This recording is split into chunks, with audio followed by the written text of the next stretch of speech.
I want to check the headspace on a Tokarev pistol.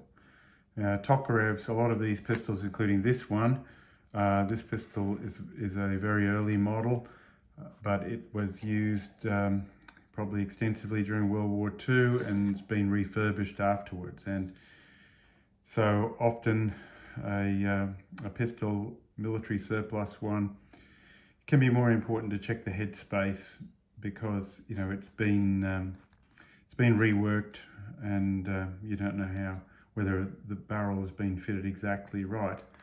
So I want to explain the process. We've got two gauges here, a go and a no-go gauge for 7.62 by 25 Tok, and we're going to need those. Now the Tokarev is a bottleneck cartridge, which is unusual in a pistol, so we'll have a look at those characteristics of it. So the first thing we do, of course, is to make sure the pistol is unloaded and clear it, and we have to disassemble the little Tok.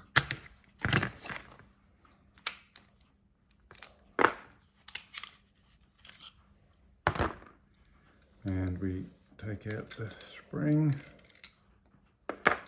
Okay, so here's the important bit. We'll take the barrel out first and have a look at it.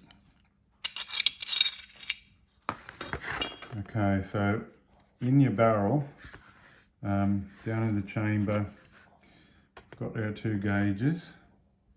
Now, if we look at it, the go gauge, when you see these two gauges side by side, there's not much between them, but there is a tiny difference. And the tiny difference, let's see if we can see it on the camera, is to do with the taper at the front of the gauge.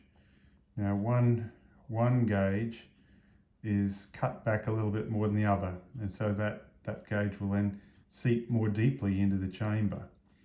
All right, so that's your go gauge, and then your no-go gauge is the one that's got a little bit less cut off on the chamfer, and then that one will protrude slightly out of the chamber, and that's your no-go gauge. But unless you see them side by side, it's difficult to tell the difference. So if we insert that into the chamber, that's the go gauge. Just check that's the go gauge.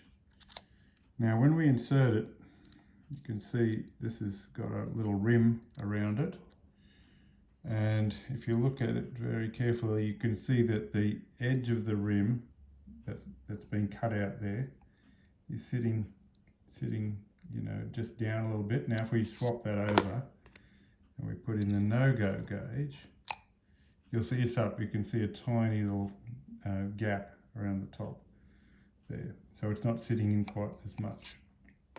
So that's the difference between the gauges. So how do we use them? Well, on a Tokarev, what I believe is the easy way to do it is we slip the barrel in as such, in the bushing. Get in there. Okay, so you can see that the barrel has a little bit of slop in it, and when it sits down, this spacing here, what we're going to look at is this little gap down here. Now when there's no gap there now, it's seated right up tight in the slide. So if we put in the go gauge, let's just see if we get the right one, go gauge. Now if we put that in so that we slot it into the extractor there, it's a bit tricky. Just slip it in so that it's held in, and we slide the barrel back over it, like so. Now the gauge is in there. You can see there's no gap between the barrel and the slide, and there's actually a little bit of slop. You can feel it there and hear it. Okay, so that's with the go gauge. Now, a perfect chamber, you might say that should just lock in and there be no slop.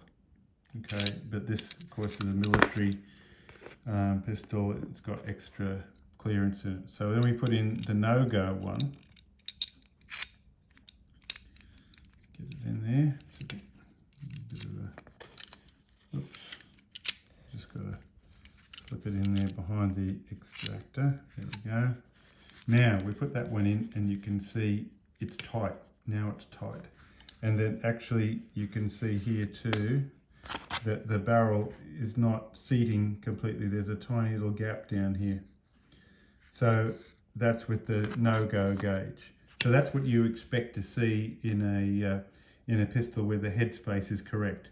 Now in theory, this pistol, you know, if you were making a new barrel for it, you would probably reduce the headspace very slightly, and it's towards the maximum end because it's almost locked up there with the no-go gauge, but it's okay. So that's how you use those gauges, and as I said, with a bottleneck pistol cartridge like the Tokarev, allows you to check your headspace and make sure that your pistol is completely safe.